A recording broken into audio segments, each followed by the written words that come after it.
Hello दोस्त, welcome to my YouTube channel Annapurna classes with Angad Gupta. दोस्तों, इसके पहले हमने फिजियोलॉजी की प्रथम वीडियो जो कि बेसिक्स ऑफ ह्यूमन बॉडी आपको प्रस्तुत किया था। आज हम प्रत्येक जो भी ह्यूमन बॉडी में सिस्टम्स हैं, digestive system, respiratory system, circulatory system, इन सब का बारे में हम एक स्पेशली देख करेंगे, लाइन टू लाइन देखेंगे। आज हम लेकर आए हैं आप लोगों के लिए पहला वीडियो डाइजेस्टिव सिस्टम का। और डाइजेस्टिव सिस्टम पहले ये जान लीजिए, groups of organ is called digestive system. तो आपको इसमें ढेर सारे ऑर्गन्स देखने को मिलेंगे। ऑर्गन को स्पेसिफाई रूप दिखने को मिलेगा, जिसमें आज हम लेकर आए हैं डाइजेस्टिव सिस्टम। डाइजेस्टिव सिस्टम हमारा, पहले ये जान लीजिए डाइजेशन होता क्या। एक्चुअली कुछ न्यूट्रिएंट्स या मॉलिक्यूल्स ऐसे होते हैं जो हमारी बॉडी में इजीली एब्जॉर्ब हो जाते हैं विदाउट एनी केमिकल चेंजेस के लिए। जैसे कि जो वाटर है, मोनोसैकेराइड्स है, जो भी मोनोमर यूनिट चाहे प्रोटीन्स की हो, चाहे अमीनो एसिड हो, चाहे कार्बोहाइड्रेट्स हो, इन सब की, या फैट्स हो, इन सब की जो मोनोमर यूनिट होती है उसको क्या किया जाता है, पहले मोनोमर में बदला जाए।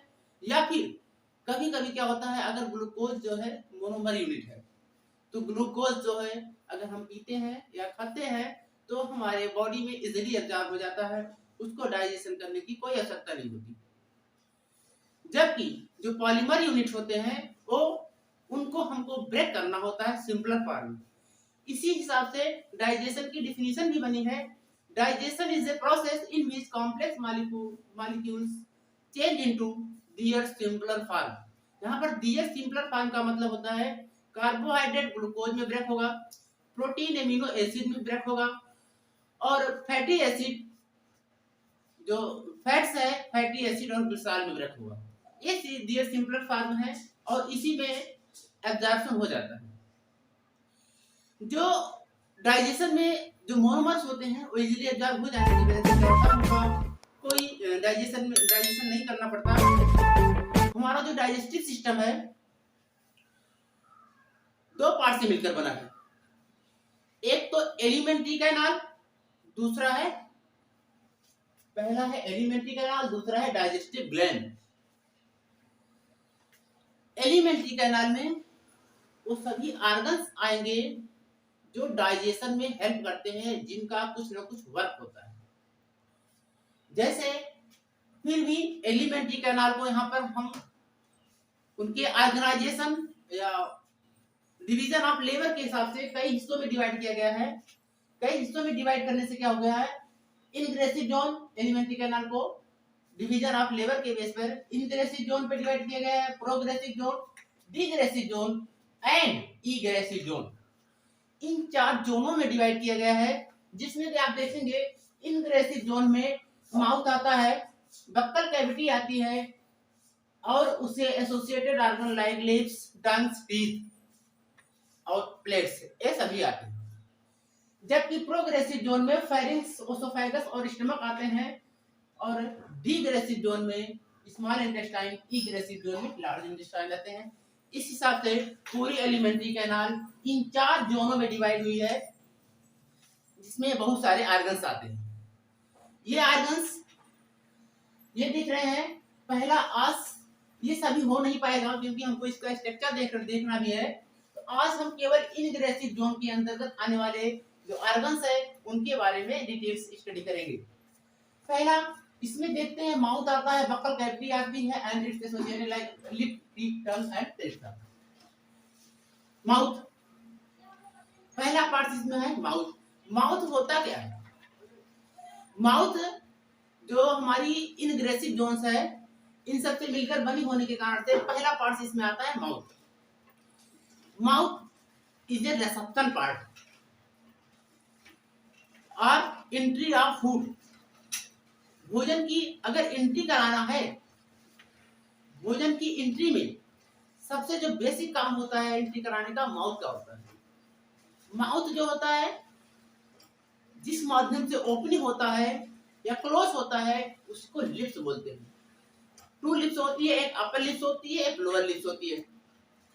अपर लिप्स, ये अपर लिप्स हो गया, ये लोअर लिप्स हो गया। अगर ये बंद हो गया तो मेरी माउथ भी बंद हो गई, अगर ये ओपन हो गया तो मेरी माउथ ओपन हो गई। माउथ, ये जो लिप्स है, लिप्स से डिवाइड करता है माउथ की ओपनिंग और क्लोजिंग के लिए। और इसके अलावा जो माउथ में हमारे पाए जाते हैं, मैंने अगर अपना माउथ खोल के दिखाऊं तो माउथ के अंदर क्या पाया जा रहा है, ये पाया जा रहा है टीथ जो सामने से दिख रहा है, टंग पाया जा रहा है। उसके अलावा देखिए ऊपर की हिस्से में एक रूप जैसी स्ट्रक्चर दिख रही है जिसको प्लेट बोला जाता है। ये सब स्ट्रक्चर हमारे माउथ के अंतर्गत पाया जा रहा है। अब हम माउथ में देखेंगे, माउथ में हमने ये देखा कि ये जो रिसेप्शन पार्ट्स होता है इसमें लिप्स होते हैं। लिप्स क्या करता है, एक चीज पहला इसमें हम देखेंगे टीथ, इसके अलावा हम देखेंगे टीथ। टीथ का क्या होता है, टीथ में देखेंगे जो टीथ होती है, क्योंकि हमारे पहला हिस्सा क्या है, टीथ है, इसलिए हम टीथ देख रहे हैं। टीथ को कई बेसों पे डिवाइड किया गया है। अगर टीथ की बात करें तो हम उसको अगर उसके शेप के बेस पे डिवाइड करें, अगर टीथ का शेप देखें, शेप में हम देखेंगे तो हमारे दांत कैसे हैं, सभी एक समान नहीं है।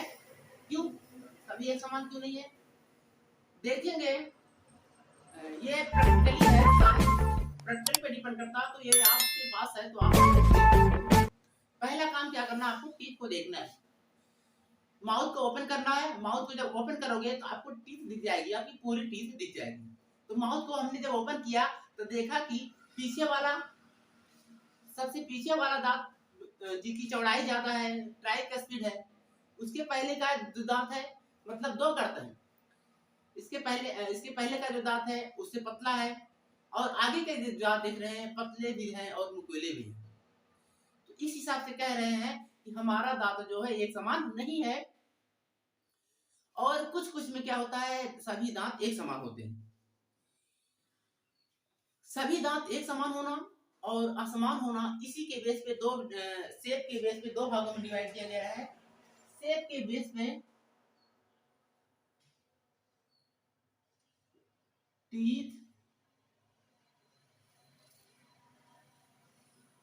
टीथ जो है शेप के बेस पे कितना होता है, होमोडॉन्ट,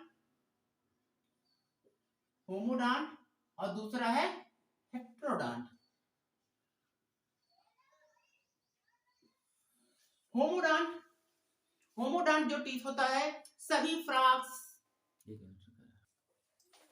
होमोडॉन्ट हेट्रोडॉन्ट। होमोडॉन्ट यदि टीथ जो है सभी का एक समान, सभी टीथ एक समान हो तो होमोडॉन्ट होगा। और हेट्रोडॉन्ट का मतलब होता है, हेट्रो का मतलब होता है ऑड या विषम। अगर सभी टीथ में डिफरेंट हो, अलग अलग हो तो ये हेट्रोडॉन्ट में आते हैं। इसका जो एग्जांपल है फिश है, फ्रॉग है आदि है, जबकि हेट्रोडॉन्ट में मैमल्स आता है। हेट्रोडॉन्ट में क्या होता है, ह्यूमन के केस में, क्योंकि हम ह्यूमन फिजियोलॉजी पढ़ रहे हैं तो ह्यूमन की जो टीथ होती है 4 टाइप्स की होती है, जिसमें पहला है हेट्रोडॉन्ट में, पहला है incisor, incisor, canine, premolar, molar. ये 4 प्रकार के टीथ होते हैं। इंसीजर का काम, जो कि जो पहला टीथ है इंसीजर, इंसीजर का जो, इंसीजर की रूट जो होती है सिंगल रूटेड होती है, मोनोकस्पिड होती है। एक ही कस्प होने के कारण से इसको मोनोकस्पिड कहा जाता है। और ये जो है मोनोकस्पिड टीथ जो होती है कटिंग में हेल्प करती है, कोई भी काटने की चीज होती है उसको हम कटिंग में हेल्प करती है। जबकि इंसीजर में हमने क्या बताया कि मोनोकस्पिड सिंगल रूटेड होती है जिसके कारण से, और ये इसका जो काम है कटिंग करने का काम इंसीजर का। कैनाइंस भी मोनो, कैनाइंस भी सिंगल रूटेड, सिंगल कस्पिड होती है, जबकि यह कैनाइन जो है इंसीजर। हेट्रोडॉन्ट में जो ह्यूमन मैमल्स, क्योंकि मैमल्स फिजियोलॉजी पढ़ रहे हैं तो मैमल्स में क्या होता है, इंसीजर होती है, कैनाइंस होता है, प्रीमोलर्स होती है, मोलर्स होती है। इंसीजर जो होती है सिंगल रूटेड मोनोकस्प होने के कारण से इसको मोनोकस्पिड टीथ भी कहा जाता है। ये काम जो करती है, इसका जो फंक्शन होता है कटिंग का होता है, इसका जो फंक्शन होता है कटिंग का होता है। दूसरा है कैनाइन। कैनाइन भी सिंगल रूटेड मोनोकस्प के साथ इसका जो फंक्शन होता है टीयरिंग का होता है। इसके बाद आता है प्रीमोलर। प्रीमोलर के पास 2 रूट्स होते हैं और 2 कस्पिड्स भी होते हैं, इसीलिए 2 रूट और 2 कस्पिड होने के कारण से इसको बाइकस्पिड टीथ भी कहा जाता है। प्रीमोलर क्या है? बाइकस्पिड टीथ है और इसका जो फंक्शंस होता है, इसका जो फंक्शंस होता है मास्टिकेशन का होता है।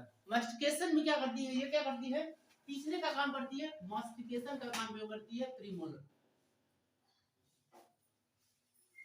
इसके अलावा जो लास्ट टीथ है मोलर है। मोलर सबसे लास्ट टीथ होता है। लास्ट टीथ होने का मतलब होता है इसमें 3 कस्पिड्स होती है और 3 रूट भी होता है। 3 कस्पिड 3 रूट होने के कारण से इसको ट्राई कस्पिड टीथ भी कहा जाता है। यह फूड को मास्टिकेट, ये भी फूड को मास्टिकेट करने में हेल्प करती है,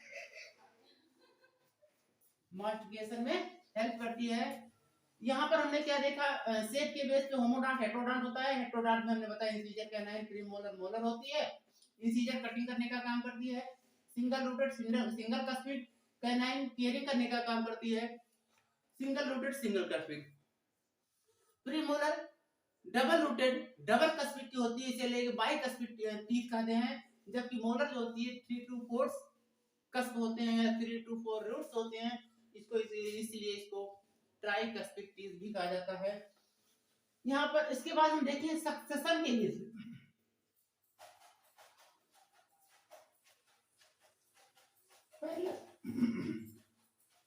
पहला था शेप के बेस पे, दूसरा हम सक्सेशन के बेस पे देखेंगे। सक्सेशन के बेस पे जो टीथ होता है, सक्सेशन का मतलब होता है डेवलपमेंट। अगर किसी बॉडी में, किसी ऑर्गेनिज्म में पूरी लाइफ में केवल एक बार टीथ आते हैं, पूरी लाइफ में केवल एक बार टीथ आते हैं, अगर वो टूट गए तो दोबारा नहीं आते, तो उसको बोलते हैं मोनोफियोडॉन्ट्स। मोनोफियोडॉन्ट। और दूसरा जो होता है डाइफियोडॉन्ट।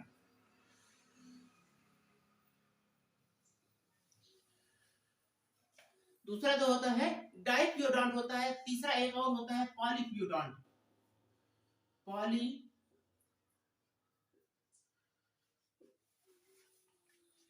मोनोफियोडॉन्ट्स का मतलब होता है पूरी लाइफ में केवल एक बार टीथ आएगी, अगर ये एक बार टूट गई तो दोबारा नहीं आएगी। दूसरा है डाइफियोडॉन्ट। डाइफियोडॉन्ट में होता है पूरी लाइफ में 2 बार टीथ आती है, जो कि ह्यूमन के केस में देखने को मिलता है। हम ह्यूमन फिजियोलॉजी पढ़ भी रहे हैं।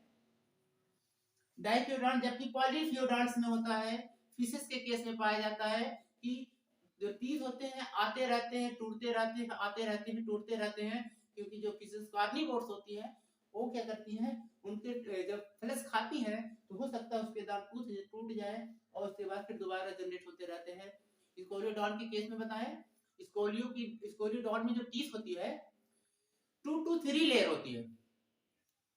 और क्या होता है, जो पुराने दांत होते हैं वो टूटते रहते हैं, नए दांत दोबारा बनते रहते हैं। इस हिसाब से पॉलीफियोडॉन्ट के केस में आता है। फिश के केस में आता है डाइफियोडॉन्ट। डाइफियोडॉन्ट कहने का मतलब है 2 बार दांत आए पूरी लाइफ में। ह्यूमन के केस में ऐसा ही होता है। ह्यूमन के केस में पूरी लाइफ में 2 बार टीथ आती है। पहली होती है जो at the time of birth होती है, ह्यूमन मिल्क टीथ होती है।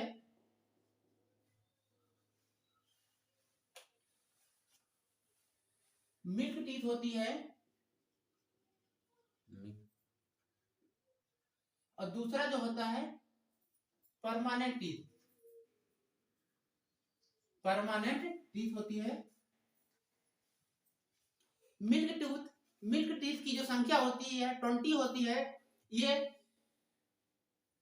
जन्म के समय आते हैं, जन्म के समय में ही आते हैं और इसके बाद धीरे धीरे टूट कर 3 to 4 ईयर्स में टूट जाते हैं। इसके स्थान पे रिप्लेस हो जाते हैं परमानेंट टीथ। परमानेंट टीथ आ जाते हैं। जब परमानेंट टीथ एक बार अगर टूट गया तो परमानेंट टीथ दोबारा कभी उसके बाद उस ऑर्गेनिज्म में दोबारा टीथ नहीं आते हैं, क्योंकि ये परमानेंट टीथ होते हैं। और जो ह्यूमंस है डाइप्योडॉन्ट्स है। पॉलीप्योडॉन्ट में हमने बताया फिश के केस में होता है। सोलिडॉन्ट का हमने एग्जांपल बताया कि पॉलीप्योडॉन्ट में दांत आते रहते हैं, टूटते रहते हैं, आते रहते हैं, टूटते रहते हैं। इसके अलावा जो टीथ होती है, जो टीथ होती है अटैचमेंट के बेस पे 3 हिस्सों भागों में डिवाइड की गई है। अटैचमेंट के बेस पे पहला था से, दूसरा सक्सेशन, तीसरा है अटैचमेंट। अटैचमेंट के बेस पर जो टीथ होती है 3 प्रकार की होती है, जिसमें हमने बताया था एक्रोडॉन्ट, प्लूरोडॉन्ट,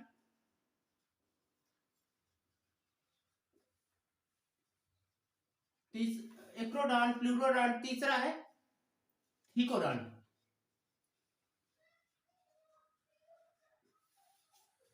एक्रोडॉन्ट ये हमने पहले ही बता दिया कि अटैचमेंट के बेस पे। जो एक्रोडॉन्ट होते हैं सरफेस पर ही लगे होते हैं, जो गर्त होता है उस पर नहीं, एकदम सरफेस पे लगे होते हैं और थोड़ा सा प्रेशर पड़ता है तो टूटते जाते हैं।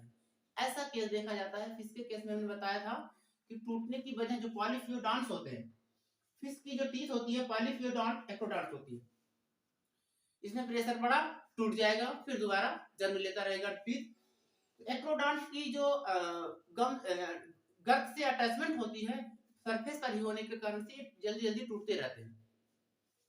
दूसरा है प्लूरोफॉन्ट।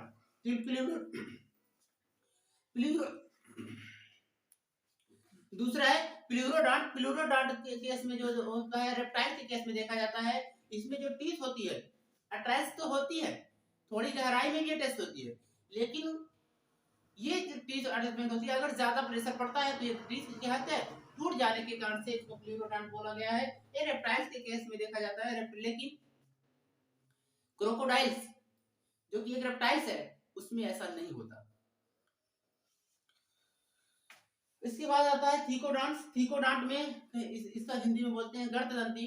थीकोडॉन्ट ह्यूमन का टीथ होता है, एकदम सॉकेट के अंदर अटैच्ड होता है। सॉकेट के अंदर अटैच्ड होने के कारण से यह जल्दी टूटता नहीं, और अगर एक बार परमानेंट टीथ की तरह होता है, अगर एक बार टूट गया तो दोबारा ये आता भी नहीं। इस हिसाब से क्या देखेंगे, जो ह्यूमन का टीथ होता है, जो ह्यूमन टीथ होता है, पहला क्या था हेट्रोडॉन्ट। ह्यूमन का टीथ हेट्रोडॉन्ट। दूसरा है डाइफियोडॉन्ट।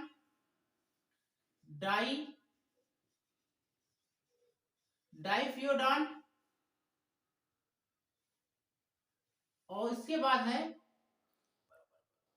थीकोडॉन्ट। यहां पे लिख दे रहे हैं थीकोडॉन्ट। मानव का जो टीथ है थीकोडॉन्ट और हेट्रोडॉन्ट और डाइफियोडॉन्ट है। इसका मतलब क्या है, हेट्रोडॉन्ट मतलब सबकी शेप अलग अलग है। थीकोडॉन्ट का मतलब पूरी मजबूती के साथ सॉकेट में फिक्स्ड है। तीसरा हमने बताया कि डाइफियोडॉन्ट है, पूरी जिंदगी में 2 बार आता है, एक जन्म में के समय मिल्क टीथ और एक दूसरा आता है परमानेंट टीथ। ये हो गया टीथ के बारे में। इसके बाद आता है टंग।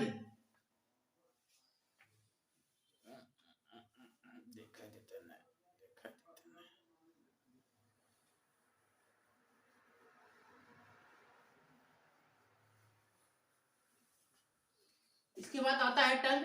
टंग जो होता है, हमारा टंग जो होता है 2 हिस्सों में डिवाइड होता है। ये रहा टंग, 2 हिस्सों में डिवाइड में देख रहे हैं क्या कि इस पर ढेर सारे से बर्ड्स पाए जा रहे हैं। ये वही बर्ड्स हैं जो हमको स्वाद का रसास्वादन करते हैं। हमको कोई चीजें खट्टी लगती है, मीठी लगती है, तीखी लगती है, इसको हमें आइडेंटिफाई करने का काम करती है, वो है टंग।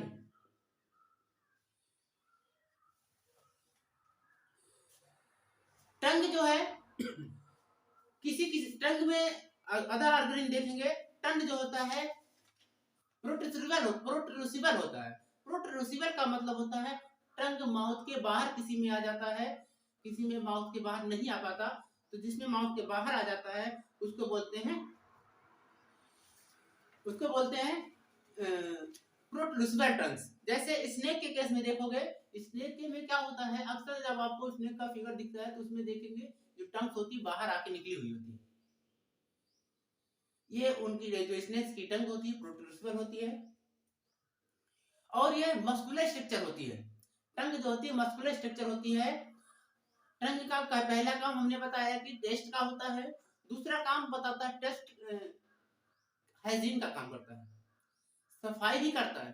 अब कैसी सफाई है, वो सफाई ऐसी है जब तुम खाते हो तो तुम्हारे दांतों के अंदर का जो फूड होते हैं जमा हो जाते हैं, फंस जाते हैं, जिसको निकालने का काम क्या करता है, जीभ करता है।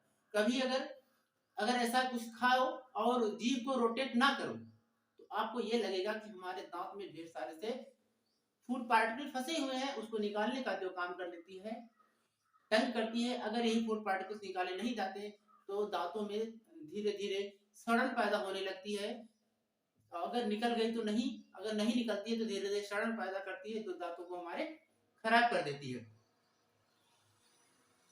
इसके अलावा आता है टंग हो गया, इसके अलावा आता है लिप्स बताया, टीथ बताया, टंग बताया, इसके बाद पैलेट आता है। पैलेट हमारी अपर रूप टंग के ऊपरी हिस्सा, ये जो है इसी को प्लेट बोला जाता है। ये प्लेट वह हिस्सा होता है जो डाइजेस्टिव सिस्टम और रेस्पिरेटरी सिस्टम को सेपरेट करने का काम करता है। डाइजेस्टिव सिस्टम हमारा माउथ से शुरू होता है, जबकि रेस्पिरेटरी सिस्टम हमारा नाजल कैविटी से शुरू होती है। ये ओपनिंग अंदर जाती है, इसको और माउथ की ओपनिंग दोनों आ जाके फेरिंक्स के पास मिलती है, लेकिन इन दोनों को सेपरेट करने का काम ही प्लेट करता है। प्लेट में और लोअर जा जो होती है, अपर प्लेट्स जो होती है फिक्स होती है, ये मूवेबल नहीं होती है, लेकिन लोअर जा जो होती है हमारी मूवेबल होती है। लोअर जा के मूवेबल के कारण से हम जो होता है भोजन को आराम से कटिंग और टीयरिंग करने का काम, मैस्टिकेशन करने का काम कर सकते हैं। ये हो गया, पैलेट्स हो गए। इसके अलावा हमने बताया था कि एलिमेंट्री कैनाल के साथ साथ डाइजेस्टिव ग्लैंड्स ही है। हमारी बक्कल कैविटी में ही पाई जाती हैं सैलिवरी ग्लैंड्स। बक्कल कैविटी में पाई जाती हैं सैलिवरी ग्लैंड। ये सैलिवरी ग्लैंड जो होती हैं सलाइवा का सिक्रीशन करती हैं। हमारी पूरी एलिमेंट्री कैनाल में म्यूकस की लाइनिंग होती है। म्यूकस की लाइनिंग का मतलब होता है कि म्यूकस का सिक्रीशन होता है। म्यूकस के सिक्रीशन से क्या होता है कि अगर हम कभी, जैसे हम एक क्वेश्चन बनता है कि हमारी बॉडी भी मांस की बनी है, जो हमारा इंटरनल ऑर्गन्स है, चाहे लीवर हो, किडनी हो, स्टमक हो, इंटेस्टाइन हो, ओसोफेगस हो, फेरिंक्स हो, ये सभी मसल्स के ही बने, फ्लैश के ही बने। हम मांस खाते हैं तो वो पच जाता है। जो लोग मांसाहारी होते हैं वो खाते हैं तो उसको पचा ले जाते हैं। तो वो जो हमारा स्टमक है, जो इंटेस्टाइन है, जो ये सब ऑर्गन्स है, फेरिंक्स है, ये सब जो ऑर्गन्स है, ये क्यों नहीं पचता? इसको तो भी पच जाना चाहिए लेकिन नहीं पचता। रीजन क्या है इसका? जो हमारी एलिमेंट्री कैनाल है वहां पूरी एलिमेंट्री कैनाल में म्यूकस का सिक्रीशन होता है। म्यूकस का सिक्रीशन होने की वजह से क्या होता है, ये जो हमारे ऑर्गन्स के जो फ्लैश है, मांस है, उस पर कोई नहीं होता, क्योंकि जो एंजाइम्स होती है, चाहे वो जो स्टमक से रिलीज होने वाली एंजाइम्स है एक्सीएल, एचसीएल के कारण और म्यूसिन, एचसीएल और म्यूसिन के कारण म्यूसिन जो है म्यूकस का सिक्रीशन करती है। एचसीएल और म्यूकस के कारण क्या होता है, हमारे जो ऑर्गन्स है वो डाइजेस्ट नहीं होते हैं, उसमें इतनी एसिडिटी होती है। एसिडिटी एचसीएल मतलब ऐसा क्यों होता है एसिडिटी के कारण से वो जो लेयर होती है, स्टमक की लेयर होती है, उस पर कोई इफेक्ट नहीं पड़ने पाता, इसलिए हमारा जो स्टमक है डाइजेस्ट नहीं होता, फ्लैश डाइजेस्ट हो जाता। इसके बाद हमारी सेकंड पहले ये, इसके बाद हमने बताया इनग्रेसिव जोन में हमने बता दिया, माउथ के बारे में बता दिया, माउथ में लिप्स के बारे में हमने बताया, टीथ के बारे में बताया, टंग के बारे में बताया और प्लेट के बारे में बताया। और अभी हम सैलिवरी ग्लैंड्स के बारे में बताने इस वीडियो में ना बताकर दूसरे वीडियो में, क्योंकि हम सोच रहे हैं जो ग्लैंड्स है उन सभी ग्लैंड्स को हम एक साथ बताएं, और इसमें हमने आपको ये बता दिया। दूसरे वीडियो में हम बताएंगे प्रोग्रेसिव जोन में आता है फेरिंक्स, ओसोफेगस और स्टमक आता है। ये प्रोग्रेसिव में इसकी स्टडी हम नेक्स्ट वीडियो में करेंगे। तो अच्छा, वीडियो को जितना आप लोग का सहयोग मिलेगा उससे भी हमारा मनोबल बढ़ता है, तो प्लीज वीडियो को लाइक करें, सब्सक्राइब करें और शेयर करें।